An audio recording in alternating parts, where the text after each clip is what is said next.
प्रधानमंत्री नरेंद्र मोदी क्वाड के नेताओं के शिखर सम्मेलन में हिस्सा लेने और संयुक्त राष्ट्र महासभा के 76वें सत्र को संबोधित करने के लिए अमेरिका पहुंच गए। हवाई अड्डे पर बाइडेन प्रशासन के वरिष्ठ अधिकारियों और अमेरिका में भारत के राजदूत तरनजीत सिंह संधू ने उनका स्वागत किया। सुबह से भारी बारिश के बावजूद प्रधानमंत्री का स्वागत करने के लिए एंड्रूज जॉइंट एयरफोर्स बेस पर बड़ी संख्या में भारतीय अमेरिकी भी मौजूद थे।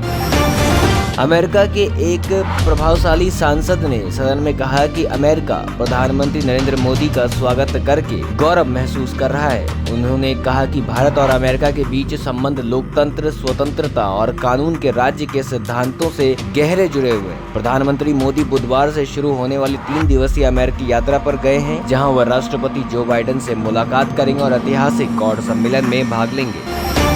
विदेश मंत्री एस जयशंकर ने G20 देशों से कहा कि तालिबान को अफगानिस्तान की जमीन का इस्तेमाल आतंकवाद के लिए किसी भी प्रकार से नहीं करने देने की अपनी प्रतिबद्धता लागू करनी चाहिए। दुनिया को एक ऐसी व्यापक और समावेशी प्रक्रिया की अपेक्षा है जिसमें अफगान समाज के सभी वर्गों का प्रतिनिधित्व हो। जयशंकर ने संयुक्त राष्ट्र महासभा के 76वें उच्च स्तरीय स्तर पर इतर बुधवार को G20 के विदेश मंत्रियों के साथ एक बैठक को संबोधित किया, जिसमें अफगानिस्तान में मौजूदा हालात पर चर्चा की गई। जयशंकर ने डिजिटल बैठक के बाद ट्वीट किया, मानवीय आवश्यकताओं को पूरा करने के लिए अंतर्राष्ट्रीय समुदाय को एकजुट होकर काम करना चाहिए। सहायता देने वालों को निर्बाध और बिना किसी प्रतिबंध के और सीधी पहुंच प्रदान करनी चाहिए।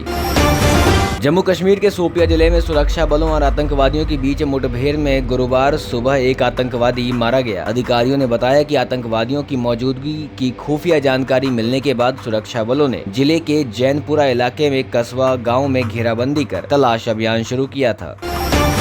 प्रधानमंत्री नरेंद्र मोदी 27 सितंबर को राष्ट्रीय डिजिटल स्वास्थ्य मिशन की राष्ट्रव्यापी शुरुआत की घोषणा करेंगे, जिसका नाम बदलकर प्रधानमंत्री डिजिटल स्वास्थ्य मिशन PMDHM कर दिया गया है। अधिकारियों ने बुधवार को बताया कि PMDHM डेटा, सूचना और बुनियादी ढांचा सेवाओं के लिए एक विस्तृत श्रृंखला के माध्यम से कुशल, सुलभ, समावेशी, किफायती और सुरक्षित तरीके से सार्वभौमिक स्वास्थ्य कवरेज प्रदान करता है। चरणजीत सिंह चन्नी को मुख्यमंत्री बनाने के बावजूद पंजाब कांग्रेस को लेकर सस्पेंस बरकरार दिख रहा है। नाराज चल रहे पंजाब कांग्रेस के पूर्व अध्यक्ष सुनील जाखड़ ने बुधवार को राहुल गांधी और प्रियंका गांधी से मुलाकात की। इतना ही नहीं, जाखड़ राहुल प्रियंका के साथ ही विमान से जल्दी दिल्ली भी आ गए। पंजाब में राजनीतिक घटनाक्रम पर अपनी नाराजगी जाहिर करने वाले जाखड़ और अचानक राहुल और प्रियंका से मिलने के बाद फिर अटकलें तेज हो गई।